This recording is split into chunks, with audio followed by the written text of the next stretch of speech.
Visiones y revelaciones completas de Ana Catalina Emmerich. El Relicario de Filotea les presenta el episodio número 49. Continúa el relato de la huida a Egipto. Esta mañana he visto a la Sagrada Familia descansando, muy temprano, junto a una fuente, bajo unos arbustos, en una región fértil. El niño Jesús estaba con los pies desnudos sobre las rodillas de María. Los arbustos estaban cubiertos de bayas rojas. En algunas ramas había incisiones, de las que salía el líquido que era recogido en pequeños recipientes. Yo me maravillaba de que no los robaran. José llenó su cantarito con el licor que manaba y comieron lo que habían traído, pan y bayas recogidas en los arbustos vecinos, mientras el asno pastaba y abrevaba junto a ellos. Hacia la izquierda se veía, en lontananza, la altura donde estaba asentada Jerusalén. Era un cuadro conmovedor mirarla desde este lugar.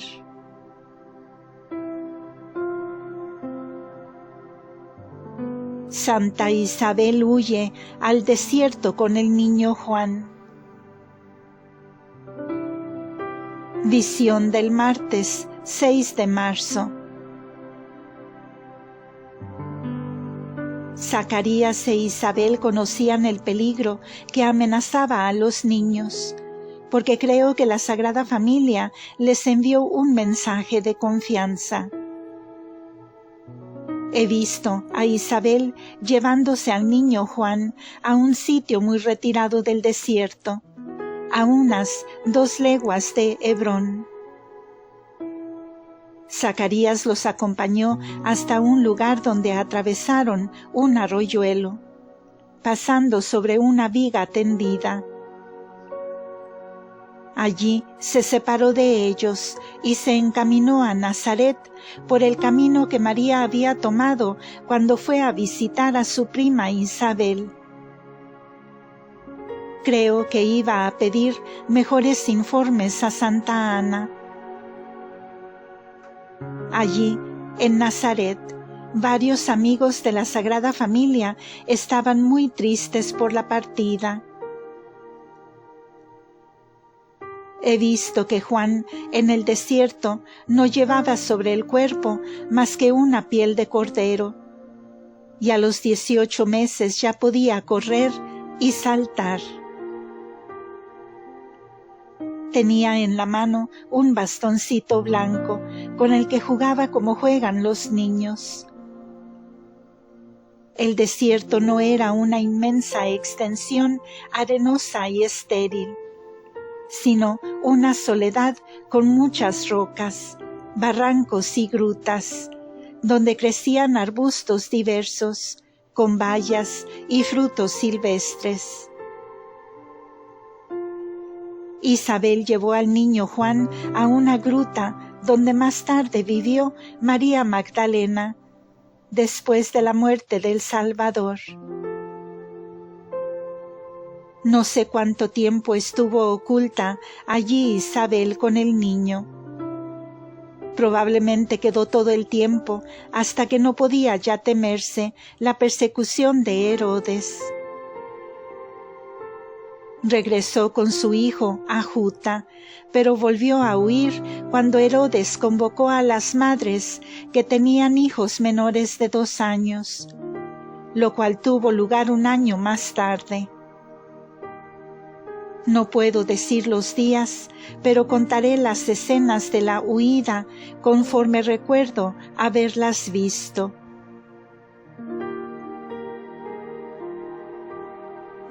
La Sagrada Familia se detiene en una gruta y ve al niño Juan. Cuando hubo pasado la Sagrada Familia algunas alturas del Monte de los Olivos, la vi huyendo hacia Belén, en dirección de Hebrón. A unas 2 leguas del bosque de Mambré los vi refugiarse en una gruta amplia, abierta en un desfiladero agreste, encima del cual se hallaba un lugar parecido al nombre de Efraín.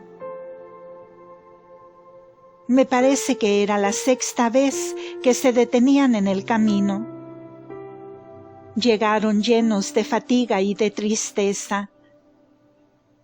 María estaba muy afligida y lloraba. Sufrían toda clase de privaciones, pues tenían que tomar los senderos apartados y evitar los poblados y las posadas públicas. Descansaron durante todo el día. Tuvieron lugar aquí algunos hechos milagrosos para aliviar su miseria.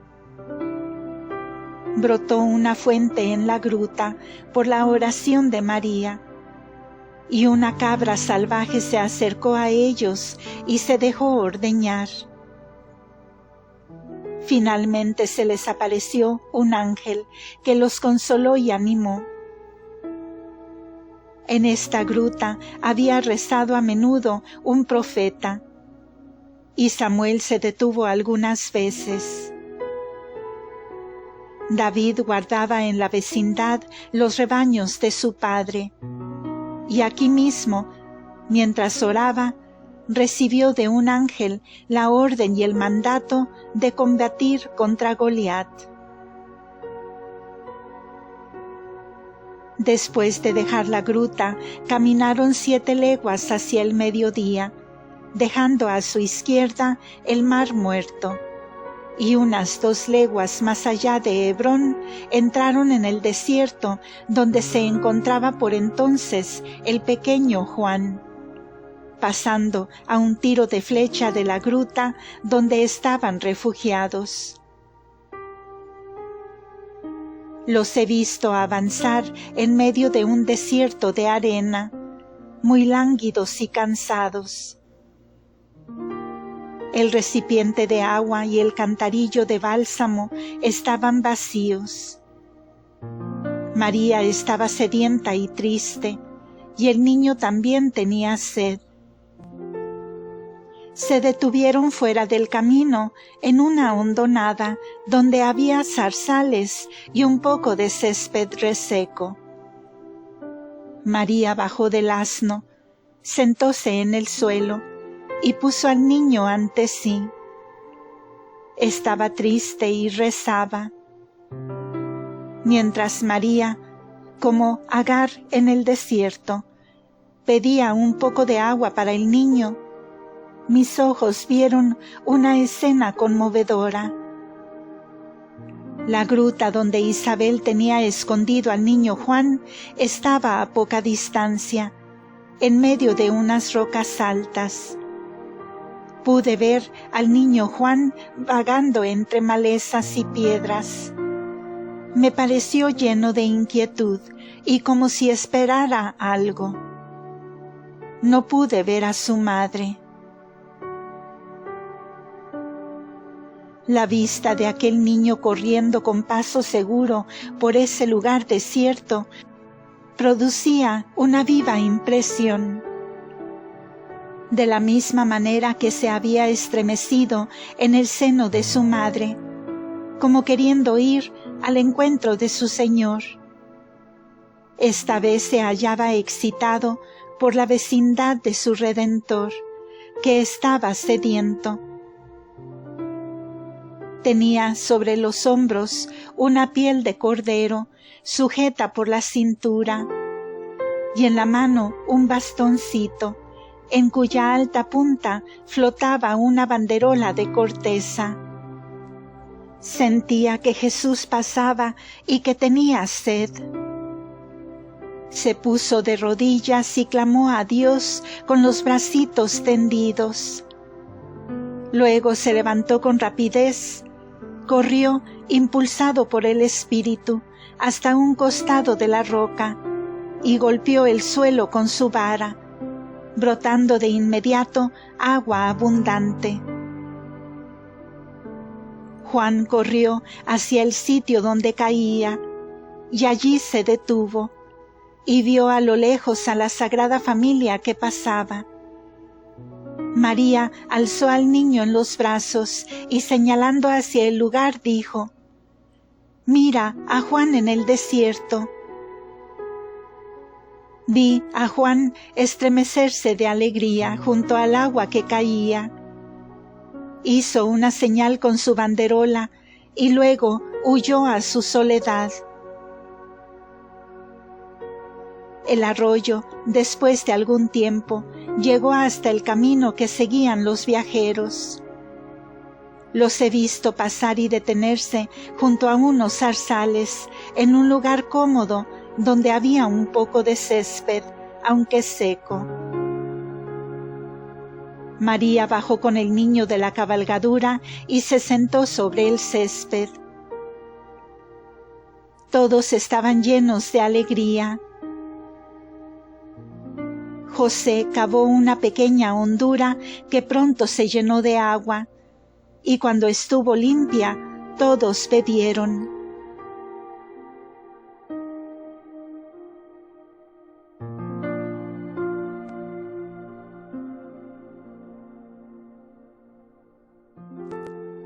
María bañó al niño y luego se lavaron las manos, la cara y los pies. José trajo el asno y le dio de beber, y finalmente llenó de agua su recipiente. Estaban llenos de alegría y de agradecimiento. El césped seco reverdeció con el agua. El sol se mostró brillante, y todos se encontraron reanimados, aunque silenciosos. Se detuvieron allí 2 o 3 horas. A poca distancia de una ciudad sobre la frontera del desierto, a 2 leguas más o menos del Mar Muerto, fue donde se detuvo la Sagrada Familia por última vez en los dominios de Herodes. El nombre de la ciudad era así como Anam, Anem o Anim.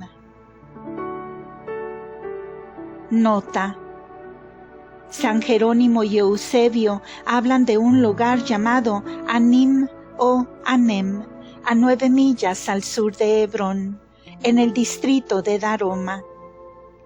Fin de la nota. Pidieron entrada en una casa aislada que era posada para gentes que atravesaban el desierto. Contra una altura había algunas cabañas y cobertizos, y en los alrededores muchos frutales silvestres. Me pareció que los habitantes eran camelleros, porque he visto pastando varios camellos rodeados de vallas. Eran gentes de costumbres salvajes, dedicadas, me parece, al pillaje. Con todo, recibieron bien a la Sagrada Familia y le dieron hospitalidad. En la vecina ciudad habitaban gentes de costumbres desordenadas, que habían huido después de una guerra. Entre las personas de la posada había un joven de unos 20 años, llamado Rubén.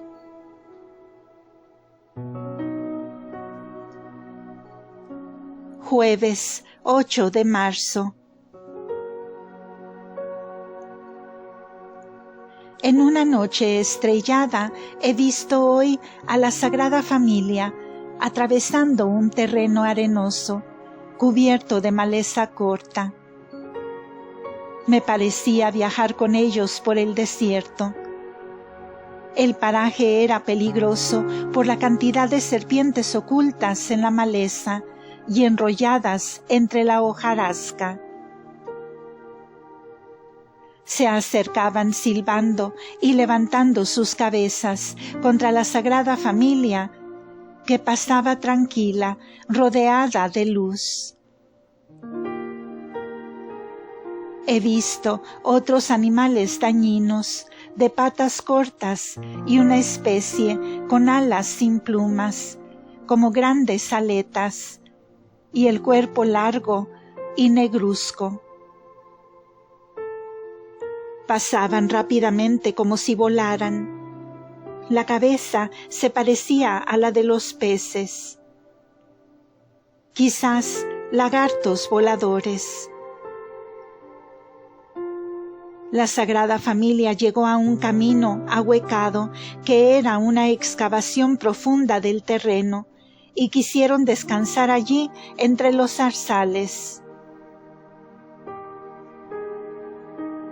Tuve miedo por ellos, porque el sitio era horrible, y quise hacerles una muralla de zarzas entrelazadas, pero se me presentó una bestia horrible, parecida a un oso, y me sentí llena de ansiedad terrible.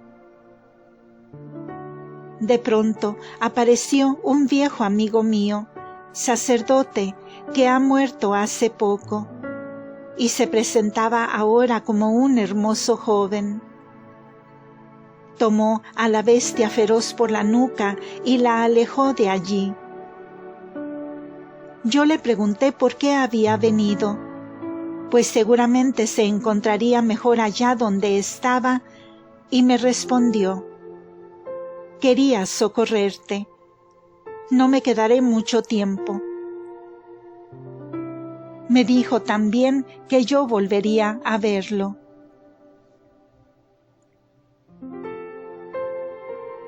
En la morada de los ladrones. La Santa Familia avanzó unas 2 leguas hacia el oriente, por el camino principal. El último sitio donde llegaron, entre la Judea y el desierto, tenía el nombre de Mara. Pensé en el lugar donde había nacido Ana, pero no es este. Los habitantes eran bárbaros e inhospitalarios, y la Sagrada Familia no recibió ayuda alguna. Entraron más tarde en un gran desierto arenoso, donde no había camino ni nada que indicara la dirección que debían tomar, y no sabían qué hacer. Después de haber andado un poco, subieron por una cadena de montañas sombrías. Estaban de nuevo tristes y se pusieron a rezar de rodillas, clamando al Señor que los ayudase. Varios animales salvajes grandes se agruparon a su alrededor. Me pareció al principio que eran peligrosos, pero aquellas bestias no eran malas. Por el contrario, miraban a los viajeros amistosamente, como me mira el viejo perro de mi confesor cuando viene hacia mí. Entendí que aquellas bestias fueron mandadas para indicarles el camino. Miraban hacia la montaña, corrían delante, luego volvían como hace un perro cuando quiere guiar a su dueño. Vi a la Sagrada Familia seguir a las bestias y, atravesando esas montañas, llegar a una región triste y agreste. Todo estaba oscuro y los viajeros caminaron a lo largo de un bosque, donde, fuera del camino delante del bosque, había una choza de mal aspecto. A poca distancia de ella veíase colgada una lámpara de un árbol, que se distinguía desde lejos, destinada a atraer a los caminantes. El camino era difícil, cortado a trechos por zanjas. Había hoyos alrededor de la choza y por el camino hilos ocultos, tendidos, unidos a unas campanillas puestas en la cabaña. Los ladrones eran de este modo avisados de la presencia de viajeros y salían a despojarlos. Esta cabaña no estaba siempre en el mismo lugar. Como era movible, sus habitantes la trasladaban de un lugar a otro según las necesidades. Cuando la Sagrada Familia llegó a donde estaba la linterna, se encontró rodeada por el jefe de los ladrones y 5 de sus compañeros. Tenían al principio malas intenciones, pero vi que partía del niño Jesús un rayo luminoso que como una flecha tocó el corazón del jefe de la banda, el cual ordenó a su gente que no hicieran daño alguno a los viajeros. María vio este rayo luminoso llegar al corazón del jefe, porque a su vuelta contó el hecho a la profetisa Ana. El ladrón condujo a la Sagrada Familia a la cabaña, donde se encontraba su mujer y sus 2 hijos. Ya era de noche. El hombre contó a su mujer la impresión extraordinaria que le produjo la vista del niño, y la mujer recibió a la Sagrada Familia con timidez, aunque con buena voluntad. Los viajeros se sentaron en el suelo, en un rincón de la casa, y comieron algo de lo que llevaban. Los dueños de casa se mostraron al principio tímidos y reservados, cosa no habitual en ellos, pero poco a poco se fueron acercando. Otros hombres albergaron el asno de José bajo un cobertizo. Aquellas gentes se animaron poco a poco y fueron colocándose en torno de la Sagrada Familia y conversaron. La mujer ofreció a María panecillos con miel y frutas y trajo agua para beber. El fuego estaba encendido en una excavación hecha en un rincón de la casa.